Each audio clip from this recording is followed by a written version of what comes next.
ይህ ፕሮግራም የተሳካው በጆይስ ሜየር ሚኒስትሪ ጓደኞችና ባልደረቦች ነው። በእግዚአብሔር ሁሉን ነገር ማድረግ ይቻላል።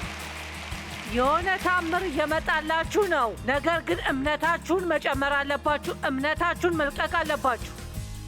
በዓላማችሁ ጠንክራችሁ መቆየት አለባችሁ። ህልማችሁ ሳይሳካ ብዙ ጊዜ ስለሆነውና መቼም የሚሆን ስለማይመስላችሁ ዲያብሎስ ህልማችሁ እንድትተዉት እንዲያደርጋችሁ መፍቀድ የለባችሁ።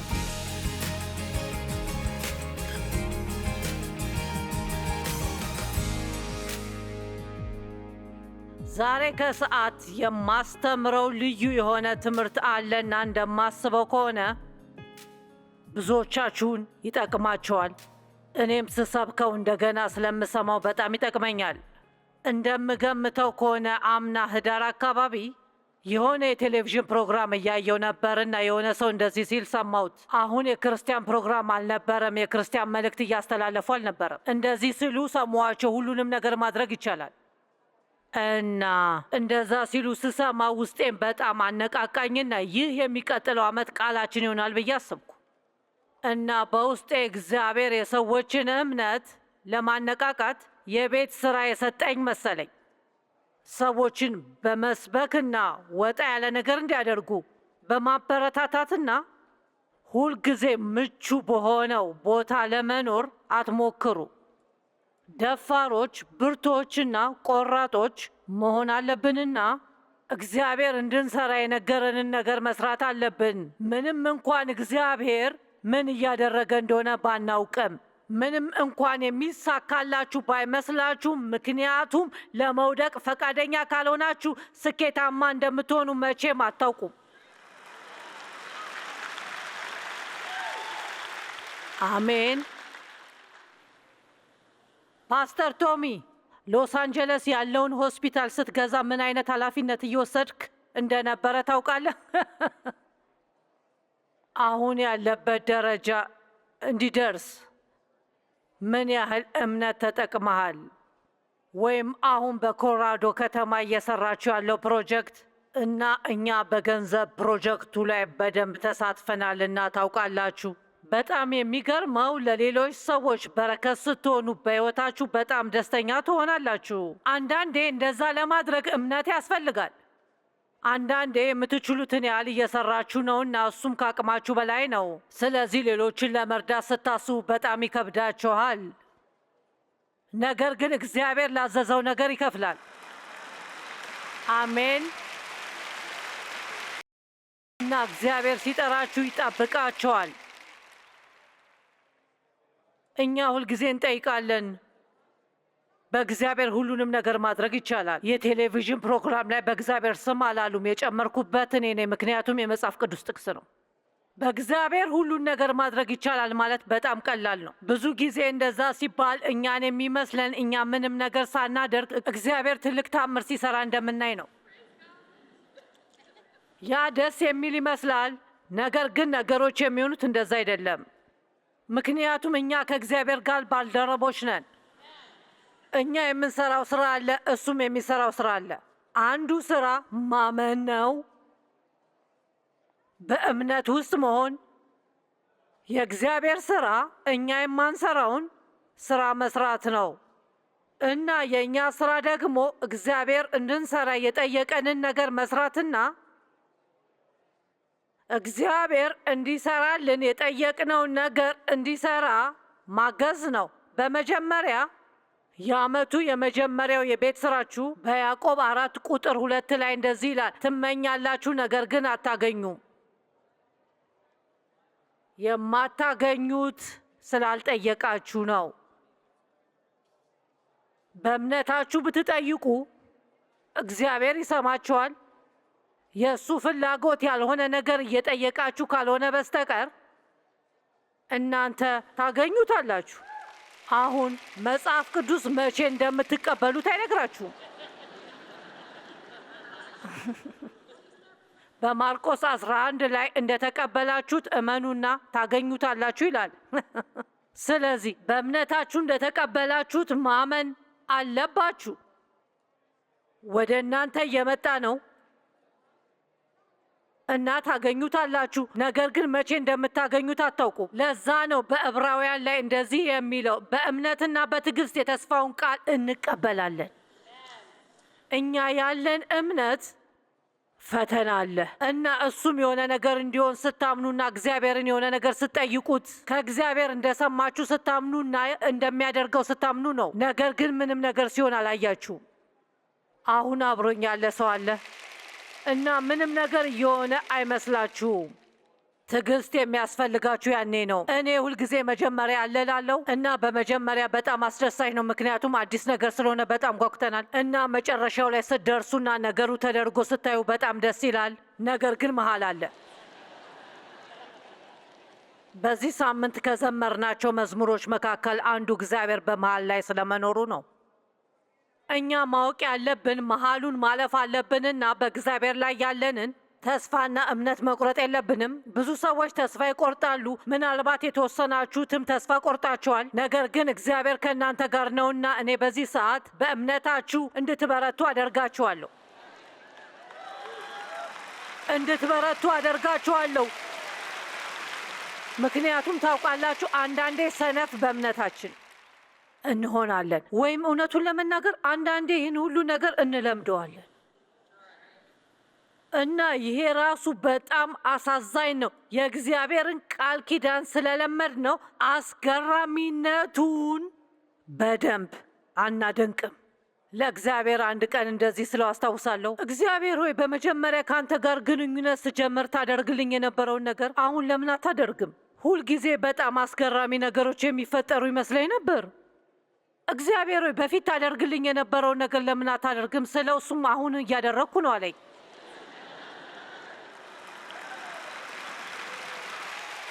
አሜን። ስለዚህ ትንሽ ልንገረም ይገባል።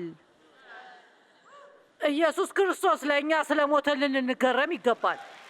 መንፈስ ቅዱስ በውስጣችን ስለሚኖር ልንገረም ይገባል። ኢየሱስ ክርስቶስ መቼም አልጥላችሁምና አልተዋችሁም ስላለ ልንገረም ይገባል። እግዚአብሔርን መጠየቅ ስለምንችል ልንገረም ይገባል። እግዚአብሔር ጋር ሄደን በጣም ትንሽዬና አስፈላጊ የሆነ ነገር ስንነግረው እሱ ስለሚሰማንና መልስ ስለሚሰጠን ልንገረም ይገባል። እግዚአብሔር ስለሚጠቀምብን ልንገረም ይገባል። የዓለም ደካማና ሞኝ ነገሮች ከጥበበኞች ሲበልጡ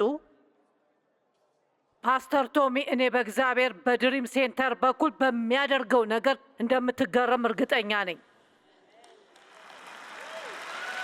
በእግዚአብሔር ሁሉን ነገር ማድረግ ይቻላል።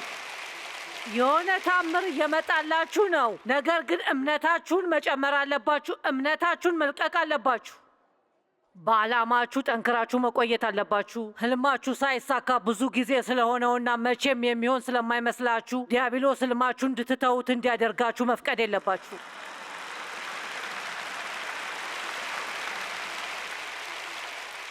እና እኔን ይገባኛል። ታውቃላችሁ፣ ይህንን ለብዙ ጊዜ አድርጌዋለሁ። ማለቴ ለብዙ ጊዜ። ይሄ መጀመሪያ ኮንፈረንስ አይደለም። ይህ ለማስተማር መጀመሪያ አይደለም እና በዚህ ሁሉ ነገር መሰልቸት በጣም ቀላል ነው። ነገር ግን ያንን ማድረግ አልፈልግም። እግዚአብሔር ሁልጊዜ አፌን እንድከፍት ሲፈቅድልኝ ደስተኛ ነኝ። ባለፈው ሳምንት እያሰብኩ ነበር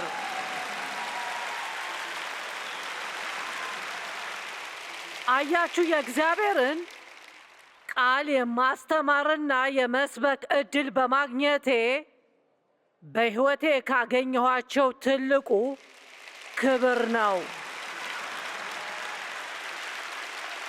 እግዚአብሔር እኔን ስለመረጠኝ ሁልጊዜ እገረማለሁ። ይህንን ነገር እንዳደርግ ጠንካራ ስላደረገኝ በጣም እገረማለሁ። በረፍት ጊዜ አስተያየት ሰጥቻለሁ። እኔም ያልኩት ምን እንደሚያስገርመኝ ታውቃላችሁ? በደንብ መደነቅ አለብን ብላችሁ ታስባላችሁ? ምን እንደሚያስገርመኝ ታውቃላችሁ? ከዚህ ሁሉ ዓመት በኋላ በሺዎች ከሚቆጠሩ ስብከቶች እና የቴሌቪዥን ዝግጅቶችና የሬዲዮ ዝግጅቶችና ቃለ መጠይቆች በኋላ ድምፄ አሁንም ጠንካራ ነው።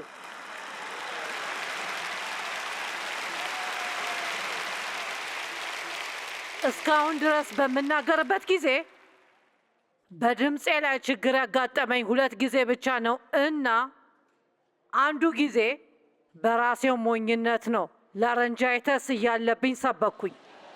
ድምፄ እንዲሰራ አስገደድኩት። እሱም በድምፄ ላይ ለ4 ወራት ችግር እንዲኖረብኝ አደረገኝ። ያንን መቼም አላደርግም። በጣም ይቅርታ፣ ዛሬ ማታ መስበክ አልችልም፣ ድምፅ የለኝም ማለት አልፈለኩም። በምትኩ እኔ ይህንን አደርገዋለሁ አልኩኝ። ወሳኝ መሆን ጥሩ ነው፣ ነገር ግን አንዳንድ ጊዜ ሞኝ በሆኑ ነገሮች ላይ እንወስናለን። እና ሌላኛው ችግር የነበረብኝ ጊዜ እኔ ኮሎራዶ ነበርኩኝና ድምፄ እንደ እንቁራሪት ይመስል ነበር፣ ግን መስበኬን ቀጠልኩኝ እና በዛ ምክንያት ምንም መጥፎ ችግር አላጋጠመኝም። ነገር ግን ከዛ ውጪ ድምፄ አሁን ካለበት ውጪ ምንም ነገር ሆኖ አያውቅም። እንደዛ መቼም የሚሆን አይመስለኝም። ነገር ግን በእግዚአብሔር ሁሉን ነገር ማድረግ ይቻላል። አሜን። እግዚአብሔር በውስጣችን ይኖራል ስል ምን ማለት እንደሆነ የገባን አይመስለኝም። በቀላሉ ተስፋ የሚቆርጡ ሰዎች መቼም መሆን የለብንም። እኛ ማወቅ ያለብን እግዚአብሔር ከእኛ ጋር ከሆነ እሱ የጠየቀንን ማንኛውም ነገር ማድረግ እንችላለን። ሌሎች ሰዎችን እንዲሰሩ የጠየቃቸውን ነገር ማድረግ አንችልም። ስለዚህ ከሌሎች ሰዎች ጋር መወዳደርና መፎካከር ማቆም አለብን። እግዚአብሔር እንድትሰሩ የጠየቃችሁን ነገር መስራት ትችላላችሁ። እግዚአብሔር በቦታችሁ ሁልጊዜ ጸጋ ይሰጣቸዋል።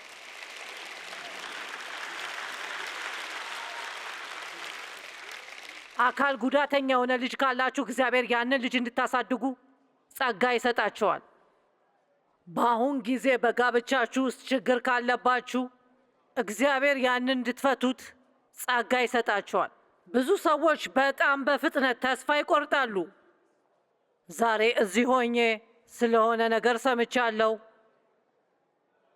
ችግር ያለባቸው ባልና ሚስት ነበሩ። ሁለቱም በሚኒስትሪ ውስጥ ለብዙ ጊዜ ነበሩ። አብረው እንደሚቀጥሉ እርግጠኛ አይደለሁም። ባልየው ምን እንደሚፈልግ አያውቅም። እኛ የፈለግነውን ነገር የመምረጥ እድል ካለን እግዚአብሔርን መቼ እንደምንወክለው አላውቅም።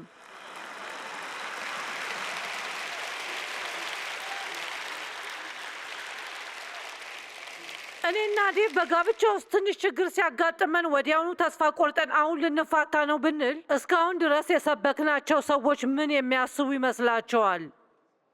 አሁን የተፋቱ ሰዎችን መጥፎ ስሜት እንዲሰማቸው ለማድረግ አይደለም። እግዚአብሔር ፍቺን ይጠላል፣ ነገር ግን የተፋቱ ሰዎችን ይወዳቸዋል። በ22 ዓመቴ ተፋትቻለሁ። ትክክለኛ ያልሆነ ሰው አግብቼ ነበርና ከሌሎች ሴቶች ጋር ይማግጣል እና ሌባና ብዙ ነገሮችን ነበረ። አንዳንድ ጊዜ ከሆኑ ነገሮች የምትወጡበት የራሳችሁ ምክንያት ይኖራቸዋል። እግዚአብሔር እንድትበደሉ እየጠየቃችሁ አይደለም። ነገር ግን በቀላሉ ተስፋ ቆርጠን አንግባባም ማለት የለብንም። ማን ሳይሞክር ይግባባል? እኛ መታረቅ የማንችለው ልዩነቶች አሉ። ለማንኛውም ልዩነታችሁን ፍቱ። ምን እያልኩ እንደሆነ የገባው ሰው አለ? አያችሁ፣ ይሄ ክርስቲያኖች መልካም ስም እንዳይኖራቸው አድርጓል፣ ወይም ቤተ ክርስቲያን መልካም ስም እንዳይኖራት አድርጓል። ምክንያቱም ብዙ ጊዜ በእኛና በሌሎች ሰዎች መካከል ያለውን ልዩነት ማየት አትችሉም። እሺ፣ አሁን በድንጋይ እንዳትወግሩኝ።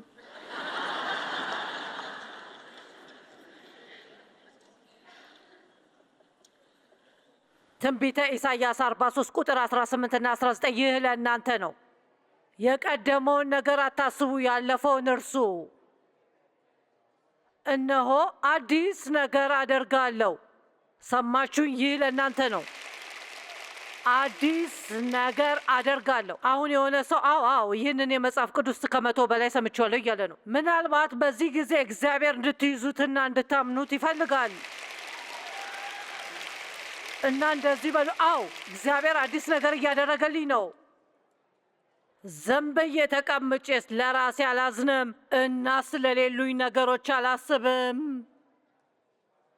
እግዚአብሔር የገባልኝ ቃል ይዘዋለሁ እና ማንም የሚባረክ ከሆነ እኔም እባረካለሁ። አሜን። በመጽሐፍ ቅዱስ ያሉ 3 ታሪኮችን እንድናይ እፈልጋለሁ። እነዚህ ምሳሌዎች አይደሉም፣ እነዚህ የሆኑ ነገሮች ናቸው። የሉቃስ ወንጌል 5 ቁጥር 18 እና 19። በዚያን ጊዜም ሰዎች አንድ ሽባ በአልጋ ተሸክመው አመጡ። ኢየሱስ ፊት ለማኖርም ወደ ቤት ሊያስገቡት ሞከሩ፣ ምክንያቱም ኢየሱስ እንዲያድነው ፈልገዋል። ወደ ውስጥ መግባት ሲያቅታቸው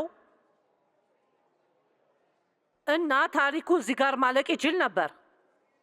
ወደ ውስጥ መግባት ስላቃታቸው ወደ ቤታቸው መልሰው ወሰዱት። ብዙ ሰዎች የሚያደርጉት እንደዛ ነው። የሆነ ነገር ለማድረግ አስበው ይነሳሉ። በጣም ከባድ ይመስላል፣ ወይም ሌላ መንገድ ያለ አይመስልም። ምንም መንገድ በማታዩ ጊዜ ኢየሱስ መንገድ ነው።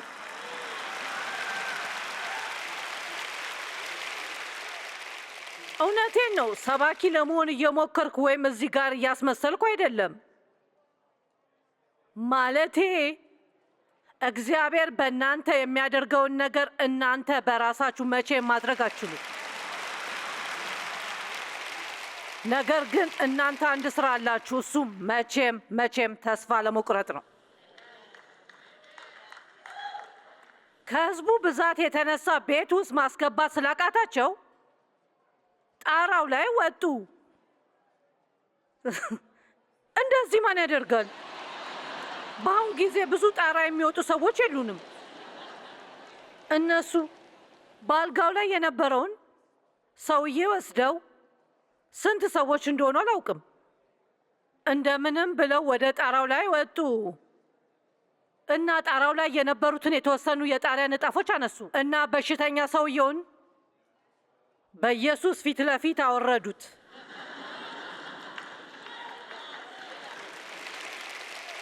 ኢየሱስ ክርስቶስ አሁን የሆነ ነገር ማድረግ አለብህ፣ ምክንያቱም ፊት ለፊትህ ነው እና የትም አይሄድም። እሱን ማዳን እንደምትችል እናምናለን። ኢየሱስ ክርስቶስን በመጀመሪያ እንደዚህ አለው፣ ኃጢአትህ ተሰርዞልሃል። ነገር ግን ሰዎች ኃጢአት መሰረዝ እንደምችል እንዲያውቁ ተነስተህ ተፈወስ። አሜን። በሽተኛ ስለሆነ ተሸክመው ከጣራ ላይ ያወረዱት፣ ነገር ግን እየተራመደ ወጣ። ሰማችሁኝ? ከኢየሱስ ክርስቶስ ጋር ያላችሁን ግንኙነት የተወሰኑ ጓደኞቻችሁ ተሸክመው አስጀምሯችሁ ሆነ፣ ነገር ግን እየተራመዳችሁ መውጣት ትችላላችሁ። ከዛን በሌላን ጊዜ ሌሎች ሰዎችን መሸከም ትችላላችሁ። የሉቃስ ወንጌል 19 ከቁጥር 1 እስከ 5። ይሄ መጽሐፍ ቅዱስ ውስጥ ካሉ በጣም የምወደው ታሪክ ነው። ኢየሱስ ወደ ኢያሪኮ ገብቶ በዚያ አልፎ ይሄድ ነበር። ስሙ ዘኬዎስ የተባለ አንድ ሰው በዚያ ነበር። ዋና ቀረጥ ሰብሳቢና ሀብታም ነበር። ቀረጥ ሰብሳቢዎችን በጣም ይጠላሉ እና ሌቦች ነበሩ እና ሁሉም ሀብታም ነበሩ፣ ምክንያቱም ለሮማኖች ቀረጥ ከሰበሰቡ በኋላ ለራሳቸው የሚወስዱት ተጨማሪ ገንዘብ ጨምረው ይሰበስባሉ። ስለዚህ ህዝቡ በጣም ይጠሏቸው ነበር፣ ምክንያቱም ሁልጊዜ ያታልሏቸው ነበር።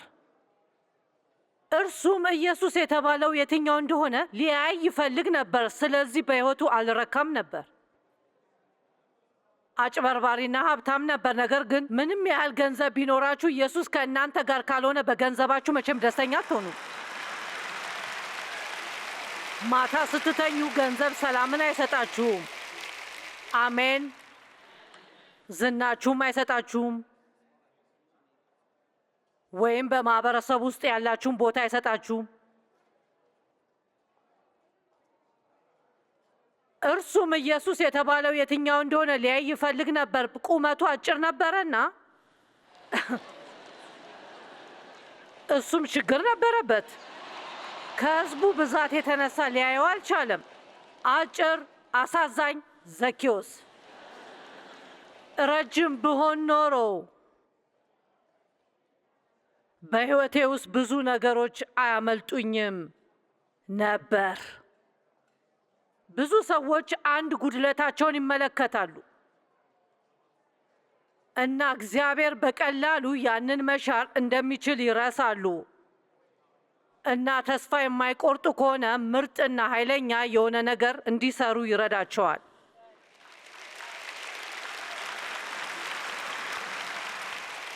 የእናንተ ጉዳት ምንድን ነው? በልጅነቴ ተበድያለሁ። ወደ ኮሌጅ አልሄድኩም። የሚወዱኝ ወላጆች አልነበረኝም። ትክክለኛውን ትምህርት አልተማርኩም። ተበድያለሁ። ወላጅ አልባ ነበርኩኝ። ሁላችንም የሆነ ጉድለቶች አሉብን። ሁላችንም የሌለን የሆነ ነገር አለ። ነገር ግን ሁላችንም የሆነ ነገር አለን። አሜን።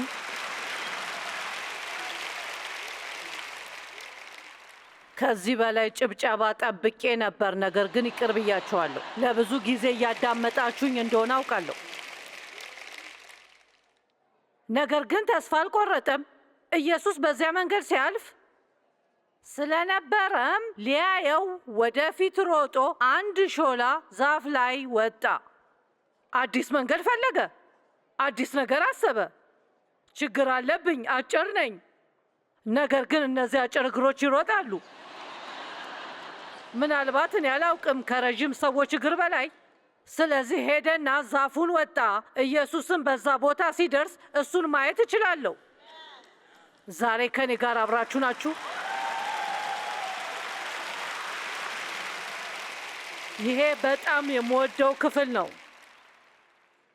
ኢየሱስ እንደዚህ አይነት አመለካከትን ይወዳል። በጣም ደስ ይለዋል። ኢየሱስ በዛ በኩል እየመጣ ስለነበር እየሮጠ ሄዶ ዛፉን ወጣና ኢየሱስ እዛ ጋር ሲደርስ ቀና ብሎ አየ። ለምን እንደዛ ያደረገ ይመስላችኋል? በመንገድ ላይ እየሄደ እንዴት በድንገት ዘኬዎስ ባለበት ትክክለኛውን ቦታ ቀና ብሎ አየ? ምክንያቱም የዘኬዎስ እምነት ይሰማዋል።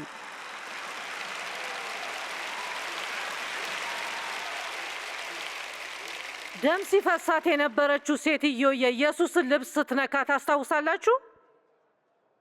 እና እሱም የነካኝ ማን ነው? ኃይል ከእኔ እንደወጣ ተሰምቶኛል አለ። እሱን በሰውነቷ አልነካችሁም። እሷ የነካቸው ልብሱን ነው። ነገር ግን እሱን ያልተሰማውም። እሱን የተሰማው በእምነቷ ስትነካው ነው።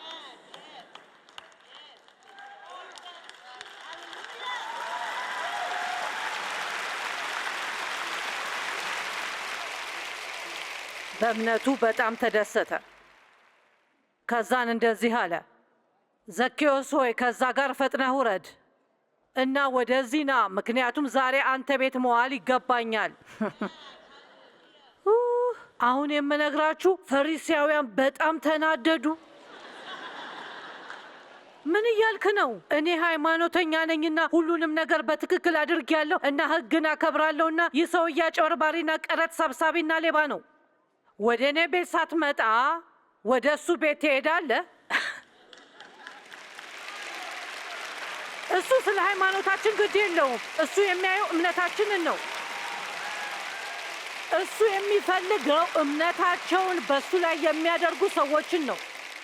አያችሁ፣ ዘኬዎስ ኢየሱስን ማየት ብቻ ሳይሆን ንስሐ መግባትን ፈልጓል። ምክንያቱም ቀጥሎ የሚያደርገው ነገር እሱን ነው። በምዕራፍ 8 ላይ የሉቃስ ወንጌል 19 ቁጥር 8 ዘኬዎስ ግን ቆመና በዚያ የነበሩ ሰዎችም በምዕራፍ 7 ላይ በዚያ የነበሩ ሰዎችም ይህንን አይተው ምክንያቱም ወደ ኃጢአተኛ ቤት እንግዳ ሆኖ ሄዷል። ኃጢአተኛ ከሆናችሁ ኢየሱስ ወደ ቤታችሁ ሊመጣ ይችላል። አሜን። ጤነኛ ለሆኑ ሰዎች አልመጣም። እሱ የመጣው ለታመሙ ሰዎች ነው። ዘኬዎስ ግን ቆመና ጌታ ሆይ፣ እነሆ ካለኝ ሀብት ሁሉ ግማሹን ለድሆች እሰጣለሁ። ማንንም በሐሰት ቀምቼ ከሆነ 4 እጥፍ አድርጌ እመልሳለሁ። ኢየሱስም ዛሬ መዳን ወደዚህ ቤት መጥቷል አለ። ይህን ተመልከቱ። በሕይወቱ በሙሉ የሠራውን ኃጢአት፣ ሕይወቱን በሙሉ ሰዎችን ሲያታልልና ሲያጭበረብርና ገንዘባቸውን ሲሰርቅ ነበር። ወዲያውኑ ንስሐ ገባ። ከአሁን በኋላ እንደዚህ መኖር አልፈልግም። ዘኬዎስ ዛሬ መዳን ወደ ቤት መጥቷል።